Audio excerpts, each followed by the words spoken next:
प्यारे विद्यार्थियों, युवान हिंदी अकादमी में आपका बहुत बहुत स्वागत है। आज की इस क्लास में हम दादू दयाल जी और सुंदरदास जी को पढ़ने वाले हैं। तो आज का ये जो क्लास है हमारा भक्ति काल के अंतर्गत 7 नंबर का क्लास होगा। अभी तक आप 6 क्लास कंप्लीट कर चुके हैं, आप अपने नोट्स भी बनाए रहे होंगे। तो चलिएगा आज की क्लास को कवर करते हैं। दादू दयाल जो है आचार्य रामचंद्र शुक्ल के अनुसार इनका जन्म काल 1544 ईस्वी से लेकर 1603 ईस्वी तक माना जाता है। अगर संवत की बात करें तो 1601 से लेकर संवत 1660 तक माना गया है। डॉक्टर बच्चन सिंह जी ने इनके समय को 1554 से लेकर 1603 ईस्वी तक माना है। डॉक्टर बच्चन सिंह ने दादू दयाल का जो समय माना है जन्म का वो 1554 ईस्वी माना है और मृत्यु का जो समय माना है वो 1603 ईस्वी, यानी कि इनके जीवन काल को 1554 से 1603 तक माना है। क्लियर? आगे चलिएगा। दादू दयाल का जन्म गुजरात के अहमदाबाद में हुआ था। कहाँ पर हुआ था? दादू दयाल का जन्म जो है वो गुजरात के अहमदाबाद में हुआ था। दादू ने अपना एक अलग पंथ चलाया जो दादू पंथ के नाम से जाना जाता है। किस नाम से जाना जाता है? दादू पंथ के नाम से जाना जाता है। वे दादू पंथ के प्रवर्तक, धर्म सुधारक, समाज सुधारक और रहस्यवादी कवि थे। क्या थे? दादू पंथ के प्रवर्तक थे। दादू पंथ के प्रवर्तक और धर्म सुधारक तथा समाज सुधारक तथा रहस्यवादी थे। इनके पंथ को परम ब्रह्म संप्रदाय भी कहा जाता है। परम ब्रह्म संप्रदाय किसके पंथ को कहा जाता है? दादू के पंथ को कहा जाता है। तो ये इंपॉर्टेंट चीजें हैं जो मैं आपको 2 टाइम रिपीट कर रही हूँ। इनको ऐसे ही लिखना है आपको हाईलाइट करते हुए अपने नोट्स के अंतर्गत। नेक्स्ट पॉइंट है कि अपने जीवन अनुभवों को, यानी कि अपने जीवन के अनुभवों के आधार पर दादू दयाल ने परम ब्रह्म नाम की एक संस्था स्थापित की और आगे चलकर उसी का नाम क्या हुआ? दादू पंथ हो गया। उसी का नाम हो गया दादू पंथ। दादू पंथी के अनुसार दादू बच्चे के रूप में साबरमती नदी में बहते हुए लादीराम नामक एक नागर ब्राह्मण को मिले थे। जाति के संबंध में इनकी मतभेद है। कुछ लोग इनको गुजराती ब्राह्मण मानते हैं और कुछ लोग इनको मोची या फिर धुनिया मानते हैं। चाहे जो भी हो, अधिकतर लोग तो इनको नीची जाति का ही मानते हैं। ये ध्यान में रखेंगे। आगे देखिएगा। कबीर की उत्पत्ति कथा से मिलती जुलती दादू की उत्पत्ति कथा भी है जो कि दादूपंथी लोग कहते हैं। जैसे कबीर को एक लहरतारा नामक तालाब से नीरुनीमा व्यक्ति ने उनको निकाला था और अपने साथ ले गए, उसका पालन पोषण किया, ठीक वैसे ही दादू दयाल जी की उत्पत्ति की कथा भी मिलती है जो कि दादूपंथी लोग कहते हैं। ठीक है। दादू के शिष्य रज्जब का यह मत विचारणीय है। उनका यह मत विचारणीय मतलब इसी को विचार किया जा सकता है कि धुने गर्भे उत्पन्नो दादू योगेंद्र महामुनि, धुने गर्भे उत्पन्नो दादू योगेंद्र महामुनि, स्पष्ट है कि दुनिया परिवार में उत्पन्न हुए थे दादू। दादू कहाँ पर उत्पन्न हुए थे? दुनिया परिवार में उत्पन्न हुए थे तथा जाति के ये मुसलमान थे। ठीक है। आगे चलिएगा। दादू के गुरु के विषय में जान लेते हैं। इनके गुरु कौन थे ये स्पष्ट नहीं है, ये ज्ञात नहीं है। ये ध्यान में रखेंगे। किसी को इनका मतलब स्पष्ट नहीं है कि इनके गुरु कौन थे, पर फिर भी कबीर का उनकी वाणी में बहुत जगह नाम देखने को मिलता है। कबीर का क्या मिलता है? उनकी वाणी में बहुत जगह पर नाम देखने को मिलता है। और दादू की वाणी एक प्रकार से कबीर की वाणी की ही व्याख्या है। दादू ने जो वाणी की व्याख्या की अपनी, मतलब जो बोलियां, जो शब्द उनके थे, जो पंक्तियां वो कहते थे, वो क्या है? एक तरीके से कबीरदास जी की वाणी की ही व्याख्या है। उनकी वाणी से पता चलता है कि वे कबीर को ही अपना गुरु मानते थे। दादू के गुरु वृद्ध भगवान को भी माना गया है।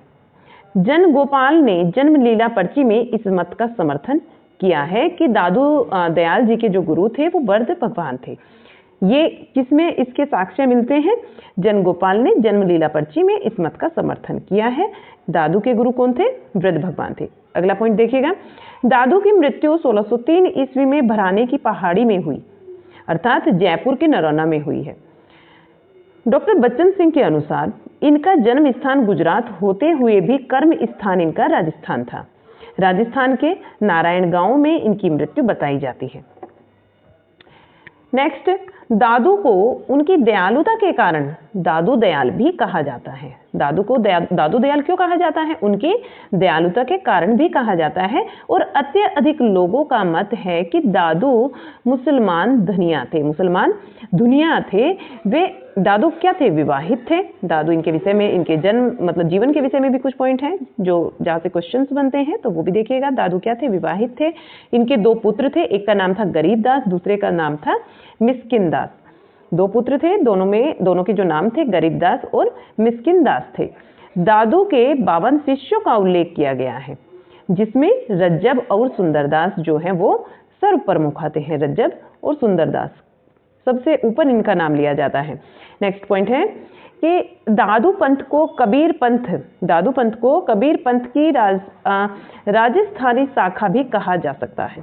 दादू पंथ को, जो दादू पंथ चला था दादू दयाल जी के नाम पर, जो दादू पंथ चलाया गया था, उसको राजस्थानी शाखा भी कहा जा सकता है। किसकी? कबीर पंथ की।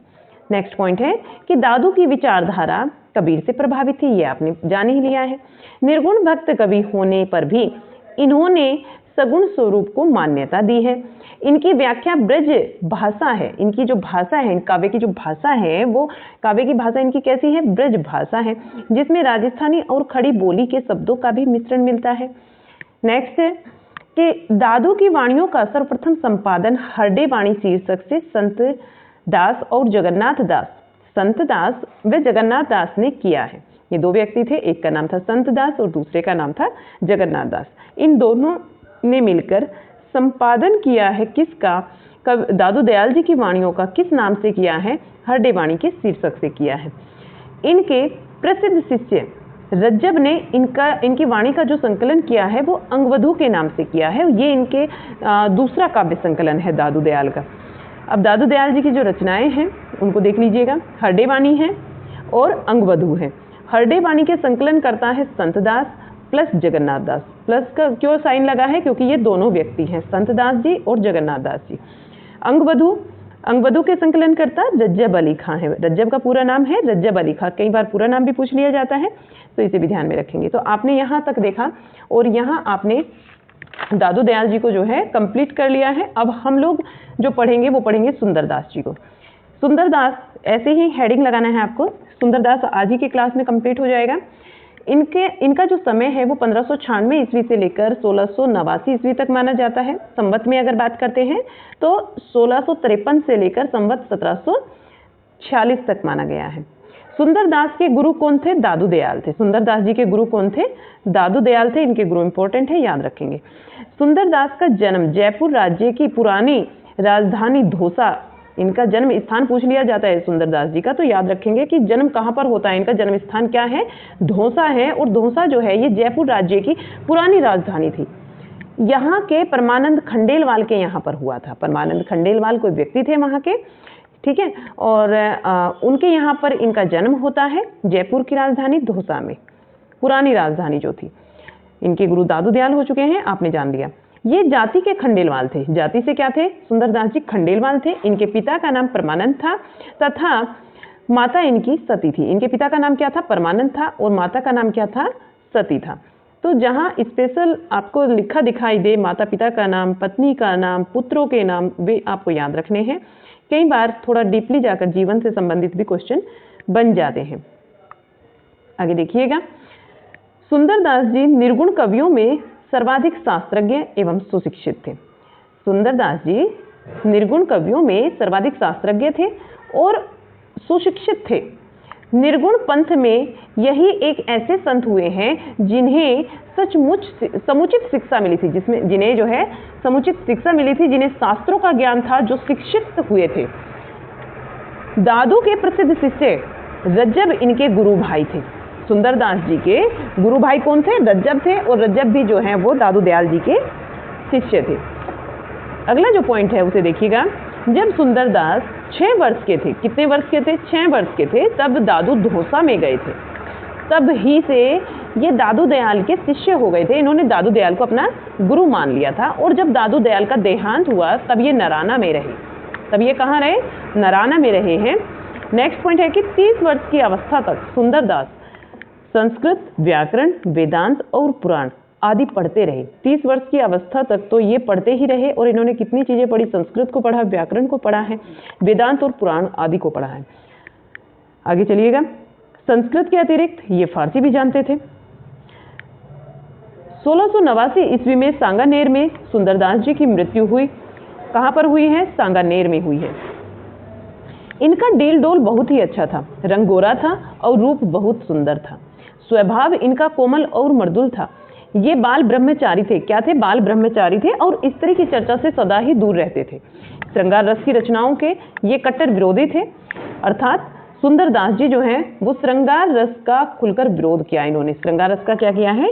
खुलकर इन्होंने विरोध किया है। केशव दास की रसिक प्रिया, नंद दास की रसमंजरी, सुंदर कवि राय कृत सुंदर श्रृंगार की निंदा इन्होंने अपने एक छंद में की है। इनकी जो प्रसिद्ध पंक्ति है, रसिक प्रिया रसमंजरी और श्रृंगारी जानी, चतुराई करी बहुविधि, विषय बनाई आना। विषय बनाई आन, ये बहुत ही सुंदर पंक्ति है और ये क्या करते हैं? ये श्रृंगार रस की निंदा करते हैं। इनकी जो भाषा थी वो ब्रज थी, इनके काव्य की भाषा ब्रज थी। इन्होंने कविता और सवैये भी लिखे हैं। सुंदरदास ने 42 ग्रंथों की रचना की है, लेकिन इनके जो प्रमुख ग्रंथ हैं ज्ञान समुद्र और सुंदर विलास हैं। ये क्वेश्चन बनते हैं यहाँ से। इनकी प्रमुख जो रचनाएं हैं, प्रमुख जो ग्रंथ हैं, वो ज्ञान समुद्र और सुंदर विलास है। पंडित हरि नारायण शर्मा के द्वारा संपादित सुंदर ग्रंथावली ये 2 भागों में है और इनकी सभी रचनाओं का प्रमाणिक संकलन है। सुंदरदास जी की जितनी भी प्रमाणिक रचनाएं हैं, इनका प्रमाणिक संकलन है।